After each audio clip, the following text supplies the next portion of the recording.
मतलब अगर real estate consultant बनना है तो क्या नीचे पहले काम करना पड़ेगा, थोड़ा सा तो साथ काम करना पड़ेगा एसोसिएट होकर, या डायरेक्टली स्टार्ट कर सकते हैं? नहीं, आप डायरेक्टली स्टार्ट कर सकते हैं। स्टार्ट करने के लिए अगर किसी को ये काम स्टार्ट करना है तो उसे सबसे पहले कोई भी एक पर्टिकुलर प्रोजेक्ट को जो अपकमिंग प्रोजेक्ट है उस प्रोजेक्ट को स्टडी करना चाहिए और सिर्फ एक प्रोजेक्ट को मार्केटिंग करना चाहिए।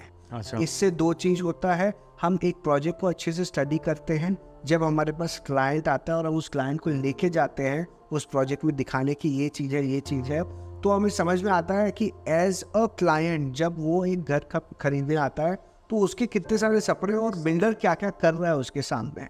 आपको उनके वो सारे क्वेश्चंस नज़र आते हैं जो इमोशंस है, ना कि सिर्फ बात करने के दो जरिए।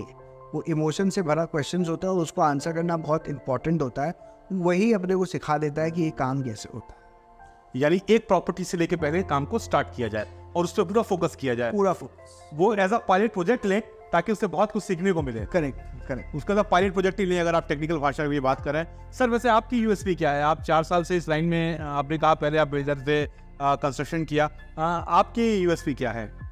मेरी यूएसपी जो कि सबकी होनी चाहिए। करेक्ट। तो सबसे इम्पोर्टेंट है कि आप हर समय सच बोले। आप जब भी किसी को प्रॉपर्टी बेच रहे हैं या इस लाइन में उतरने का सोच रहे हैं तो हमें सबसे पहले ये समझ में आना चाहिए जो आप बोल रहे हैं, हम जो भी कमिट कर रहे हैं कस्टमर को, जिसके भरोसे में वो आदमी पूरा रुपया लगा रहा है, वो सच होना चाहिए।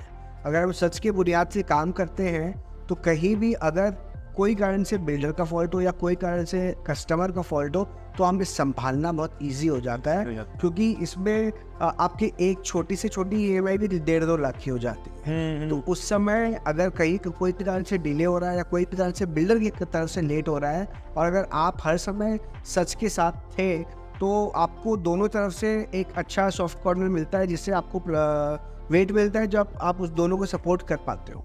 और उससे ये बहुत बड़ी यूएसपी हो जाती है कि जब आप नेक्स्ट टाइम काम करने जाते हो तो क्लाइंट खुद रेफर करता है कि बंदा सही है, और बिल्डर एकदम रेफर करता है इसका क्लाइंट सही है, ये सब बोल के लाता है।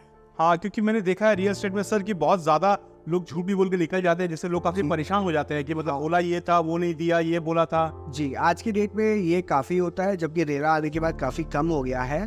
फिर भी ऐसा बहुत सारा केसेस होता है जहाँ पे आदमी पैसा देके बैठा रहता है 2 साल 3 साल, exactly. उसको घर नहीं मिलता है 6 से 7 साल तक। तो इस तरीके के सिचुएशन को हैंडल करना मेरी यूएसपी है। आखिरी सवाल कि अगर कोई रियल एस्टेट कंसल्टेंट बनता है तो वो क्या पहले महीने से क्या उसकी इनकम शुरू हो सकती है या थोड़ा समय लगेगा?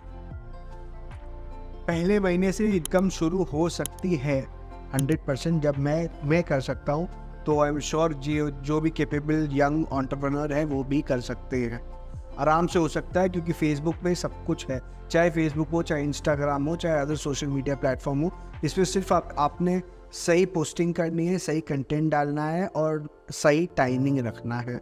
उसके बाद लीड जनरेट होते हैं और आपको फॉलोअप जरूर करना होता है। उनके वो लीड्स जो जनरेट होते हैं उनसे फॉलोअप करना बहुत जरूरी है।